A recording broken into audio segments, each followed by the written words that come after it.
Hello साथियों, नमस्ते, सभी को प्रणाम। मैं डॉक्टर रमेश उपस्थित हूँ फिर से एक रोचक विषय की जानकारी लेकर। विज्ञान और आध्यात्म का संघर्ष तो अति प्राचीन है। एक समय था जब विज्ञान को समाज में स्थापित होने के लिए धर्म का सहारा लेना पड़ता था, परंतु आज विज्ञान इतना लोगों के मन मस्तिष्क में घर कर गया है कि आध्यात्म की बातों पर विश्वास जल्दी नहीं करते। पर सही आकलन किया जाए तो दोनों की स्थिति अंधे और लंगड़े के समान है। यहाँ अंधा विज्ञान है और लंगड़ा अध्यात्म है। विज्ञान को सही से चलाने के लिए विवेक दृष्टि की आवश्यकता होती है, क्योंकि वह सब कुछ तहस नहस कर सकता है। उसमें ऐसी शक्ति होती है, ऐसी क्षमता होती है। अगर विवेक दृष्टि से, बुद्धि से नहीं चलाया जाए तो वह वरदान न बन करके अभिशाप बन जाएगा लोगों के लिए। तो उससे क्या है, उससे आवश्यकता है एक विवेक दृष्टि की, मार्गदर्शक सत्ता की। ठीक है। और जो अभी अध्यात्म है वो लंगड़ा है। लंगड़ा इस स्थिति में है कि लोग विज्ञान की बातों को समझ रहे हैं, तो हमें अध्यात्म को ऐसे प्रस्तुत करना है कि वैज्ञानिक तथ्यों से और वैज्ञानिक जो सिद्ध चीज़ें हैं उसको ला करके समाज में फिर अध्यात्म वो स्थापित होगा यहाँ पे सही अर्थों में। तो उसे उपयोग करने के लिए, विज्ञान को उपयोग करने के लिए एक उसे आँख वाला चाहिए, और जो कि उसे लंगड़ा बता सकता है, यानी जो अध्यात्म है वो बता सकता है कैसे वो तुम्हारा उपयोग होगा। और अभी अध्यात्म को उसकी आवश्यकता है कि उसे वो उठाकर ले जा सके। जो अंधा है वो तो क्षमतावान है, वो लंगड़ा को कहीं भी उठा के ले जा सकता है। तो ये दोनों की एक समन्वय की स्थिति में लाना है, तभी वो दोनों के बात बन सकता है। इस वीडियो में आज हम लोग इसी दोनों के समन्वय के बारे में चर्चा करेंगे, जो कि परम पूज्य गुरुदेव ने दृष्टि दी है। उसके आधार पर उनका एक कोटेशन है, प्रत्यक्षवाद की कसौटी पर सही न उतरने के कारण विज्ञान ने आत्मा की, परमात्मा की, कर्म फल की सत्ता को नकारा है। यदि उसकी यह बात मान ली जाए तो आदर्शवादिता, नैतिकता, सामाजिकता का कोई ठोस आधार शेष नहीं रह जाता। स्वार्थ सिद्धि ही सर्वोपरि बुद्धिमत्ता ठहरती है। ऐसी स्थिति में सर्वत्र अराजकता एवं उद्धत अनाचार का ही बोलबाला रहेगा। अध्यात्म को नकारने की प्रतिक्रिया मनुष्य समाज को प्रेत पिशाचों का जमघट बनाकर ही छोड़ेगी। इस विषम परिस्थिति में अध्यात्म की पुनर्स्थापना केवल श्रद्धा के बल पर संभव नहीं है, उसे विज्ञान और प्रत्यक्षवाद की कसौटी पर भी खरा सिद्ध करना होगा। इसी आधार पर प्रबुद्ध वर्ग को वे सनातन सत्य स्वीकार करने के लिए बाध्य किया जा सकेगा जिनकी आवश्यकता मनुष्य के विकास के लिए अनिवार्य रूप से है। शांति कुंज के ब्रह्म वर्चस्व शोध संस्थान ने यही लक्ष्य अपने हाथ में लिया है कि बुद्धिवाद को विज्ञान की कसौटी पर कसकर अध्यात्म की गरिमा स्वीकार करने के लिए प्रत्यक्षवाद को सहमत किया जाए। तो यही दोनों की स्थिति हमें समानता पे लानी है। अध्यात्म और विज्ञान की सहकारिता कैसे बने, ये आज हम लोग जानेंगे। कोई समय था जब शास्त्र उल्लेख और आप्त वचनों को प्रमाणिक मान लिया जाता था। श्रद्धालु जन उसमें संदेह या विवाद की आवश्यकता नहीं समझते थे। कहीं किसी तथ्य को समझने की कठिनाई होती थी तो जिज्ञासा भाव से उसका समाधान पूछ लिया जाता था, बात समाप्त हो जाती थी। आज वातावरण बदल गया है। विज्ञान ने प्रत्यक्षवाद को बहुत बढ़ावा दिया है। संकीर्ण और अहम मान्यता की दौर भी जुड़ी बुखार की तरह हर किसी पर लदे हैं। पुरातन मूल्यों, प्रतिपादनों और निर्धारणों पर अविश्वास किया और उपहास उड़ाया जाता है। ऐसी दशा में लगता है कि मानव जाति की उत्कृष्टता एवं आदर्शवादिता का पाठ नए सिरे से पढ़ाना पड़ेगा। विकृत बुद्धिवाद ने उन आधारों को भी उलट पुलट कर रख दिया है, जिन्हें मानवीय गरिमा का प्राण एवं मेरुदंड कहा जाता रहा है। क्यों, कैसे की जिज्ञासा को तो ऐसे मान्यता मिलती है, पर उनसे सहज विश्वास को भी हिला दिया है। उसने अपने विश्वास को भी हिला दिया है विज्ञान ने। आस्तिकता, आध्यात्मिकता और धार्मिकता ऐसे सत्य हैं जो मनुष्य के कारण सूक्ष्म और स्थूल शरीर को सुसंयत रखने, शक्ति प्रदान करने तथा प्रगति पथ पर अग्रसर करने के लिए नितांत आवश्यक है, अनिवार्य है। किंतु कठिनाई यह है कि सनातन सत्यों को भी शंकाओं के घेरे में कैद कर दिया गया है। अनास्था के माहौल में मात्र प्रत्यक्ष ही सब कुछ रह गया है। इन दिनों उभरते आवेशों में प्रत्यक्षवाद और विज्ञान की कसौटी पर ऐसा कुछ नकार दिया गया है, ऐसा सब कुछ नकार दिया गया है जो श्रद्धा पर अवलंबित थी और उत्कृष्टता और के साथ अविच्छिन्न रूप से जुड़ा हुआ था। ऐसी विषम स्थिति में श्रद्धा युग को वापस लौटाना तो कठिन प्रतीत होता है। सरल और संभव यही रह जाता है कि विज्ञान और प्रत्यक्षवाद के आधार पर मान्यता दी जाए। उसे अपनाते हुए भी प्रबुद्ध वर्ग को उन सनातन सत्यों को स्वीकार करने के लिए मजबूर किया जाए। उत्कृष्टता शास्त्र सम्मत ही नहीं, भौतिक विज्ञान की कसौटी पर कसे जाने के लिए पूरी तरह तैयार है। सांच को आँच क्या, यानी कि अध्यात्म की जो बातें हैं बिल्कुल 100%, 101% सत्य है।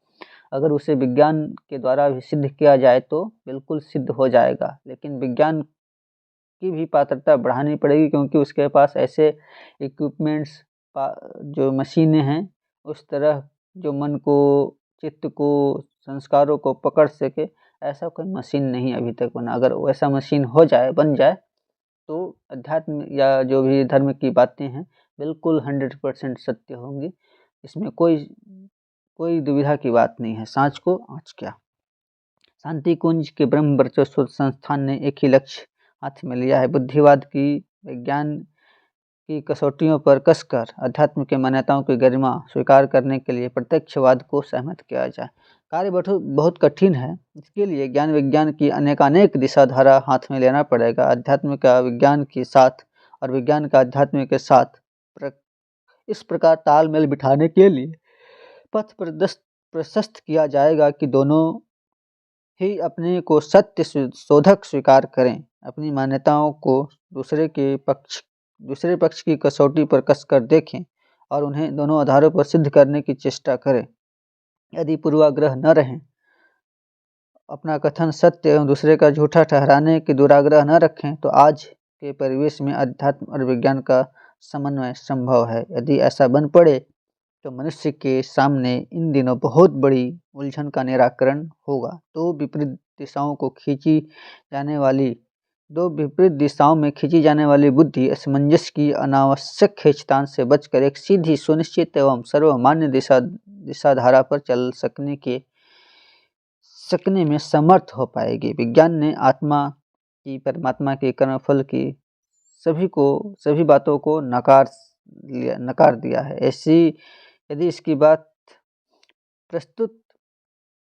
प्रस्तुत संभावना पर विचार करते हुए मनुष्यों ने यह प्रयत्न किया है कि अध्यात्मवादी उत्कृष्टता को विज्ञान की कसौटियों पर कसने और उसे खरा सिद्ध करने का प्रयत्न किया जाए, तथ्यों को देखते हुए यह उद्देश्य पूरा हो सकना संभव भी दिखाई पड़ता है। इसके लिए अध्यात्म तत्व ज्ञान को विज्ञान की प्रयोगशाला में कसना आरंभ कर दिया गया है। परिणाम अच्छे निकल रहे हैं। तर्क और प्रमाणों का समुच्चय भी प्रत्यक्षवाद का अंग होने के कारण वैज्ञानिक प्रयोगों में भी सम्मिलित किया जाता है। यानी कि ये जो ब्रह्म वर्चस्व जो संस्थान है शांति कुंज का, उसमें ऐसे बहुत सारे प्रयोग किए गए हैं और चल रहे हैं अभी भी। पिछले दिनों मनोवैज्ञानिक क्षेत्र में कई प्रयोग परीक्षण हुए। उस आधार पर अतीन्द्रिय क्षमताओं के बीज मानवीय चेतना में विद्यमान पाए गए हैं। दूरदर्शन, दूरश्रवण, विचार संचालन, भविष्य कथन, स्वप्न आभास, मरणोत्तर जीवन, पुनर्जन्म आदि विषयों पर सफल प्रयोग हुए हैं। मानवीय विद्युत्व का हस्तांतरण, मैस्मेरिज्म, हिप्नोटिज्म, साइकिक हीलिंग जैसी विज्ञान की धाराएं परिपूर्ण प्रामाणिकता के साथ उभर कर आई हैं। तो अध्यात्म और विज्ञान का समन्वय इसी महान प्रयोजन की पूर्ति करता है। इस दिशा में विभिन्न क्षेत्रों में विभिन्न स्तरों पर प्रयास आरंभ हुए हैं। उनमें से एक प्रयास शांति कुंज के ब्रह्म वर्चस्व शोध संस्थान का भी है। पिछले कई वर्षों में उसने एक एक कदम बढ़ाते हुए उपयुक्त दिशाधारा का निर्धारण किया है एवं आवश्यक उपकरण जुटाए हैं। प्रत्यक्षवादी की बुद्धिवादी पक्ष को अध्यात्म का पक्षधर बनाने के लिए प्रयोगशाला के अतिरिक्त एक विशाल पुस्तकालय की आवश्यकता थी। इस हेतु संसार के कोने कोने से ऐसा दुर्लभ साहित्य एकत्र किया गया है जो कि अभिष्ट उद्देश्य की पूर्ति में सहायक सिद्ध हो सके। ब्रह्म वर्चस्व में ऐसी साधन संपन्न प्रयोगशाला भी खड़ी की गई है ताकि पदार्थ के स्थूल स्वरूप का ही नहीं, चेतना क्षेत्र के सूक्ष्म गतिविधियों का भी आकलन किया जा सके। तो ऐसा प्रयोग चल रहा है शांति कुंज के ब्रह्म वर्चस्व शोध संस्थान में। और भी जो लोग इसमें इंटरेस्ट ले रहे हैं या इस विषय को लोगों तक पहुंचाना चाहते हैं तो ऐसे प्रयोगों में अपने आप को जोड़ के और लोगों का भला करने के लिए सोचना चाहिए। जिस प्रकार प्रकृति के रहस्यों को खोजते खोजते मनुष्य लेसर किरणों और अंतरिक्ष के आधिपत्य की स्थिति तक जा पहुंचा, उसी प्रकार यह विश्वास भी सुदृढ़ सुनिश्चित हो जाता है कि चेतना के इस विश्व ब्रह्मांड में स्वतंत्र सत्ता है और प्रकृति के हर क्षेत्र पर उसका सशक्त आधिपत्य है। इस प्रतिपादन को अध्यात्म तत्व ज्ञान को एक बड़ी सीमा तक मान्यता दी है। वह दिन दूर नहीं जब आत्मा और परमात्मा को भी प्रकृति के आवरणों में आंख में चौली करते हुए ढूंढा जा सकेगा। ऐसा विज्ञान अपने आप को विकसित कर लेगा कि आत्मा परमात्मा को भी वह सिद्ध कर देगा। मनुष्य का निजी व्यक्तित्व आदर्शवादी सिद्धांतों को अपनाकर ही देवोपम स्थिति में पहुंचने योग्य विकसित होता है। समाज में न्यायोचित व्यवस्था पढ़ना भी औचित्य अपनाए जाने पर ही निर्भर है। यह अध्यात्म का प्राण सार तत्व कहा जा सकता है। इसके न रहने पर यहाँ जंगल का कानून चलने लगेगा, बड़ी मछली छोटी को निगलने लगेगी और शोषण अपहरण एक मान्य नियम बन जाएगा। ऐसी स्थिति में दुनिया डराते रहने वाले प्रेत पिशाचों की शमशान जैसी ही बनकर रह जाएगी। वह स्थिति न आने पाए इसलिए समझदार व्यक्ति को मान्यताएं सुधारने और व्यवहार को न्यायनिष्ठ बनाए रखने के लिए प्रयत्नशील रहना चाहिए। यह दायित्व तत्वदर्शियों और वैज्ञानिकों को विशेष रूप से आता है। तो जो समाज में दायित्व है वैज्ञानिक और तत्वदर्शियों का, उसे लोगों को निभाना चाहिए। लोग और समाज में दोनों का समन्वय स्थापित करके लोगों को समझाना चाहिए, तभी लोगों के समझ में आएंगी जो अच्छी बातें हैं, अध्यात्म की बातें हैं, उसको विज्ञान सम्मत करके लोगों के सामने प्रस्तुत किया जाएगा। तब आदर्शवाद का बढ़ावा मिलेगा, यानी कि आदर्शवाद को लोग अपनाएंगे और समाज एक बिल्कुल जो देवता का जो समाज होता है जिसमें सहकारिता, सहयोग और श्रद्धा, विश्वास, ये सब जो रहता है, जो तत्व हैं समाज को जोड़ने के, वो तत्व बिल्कुल विकसित होंगे समाज में।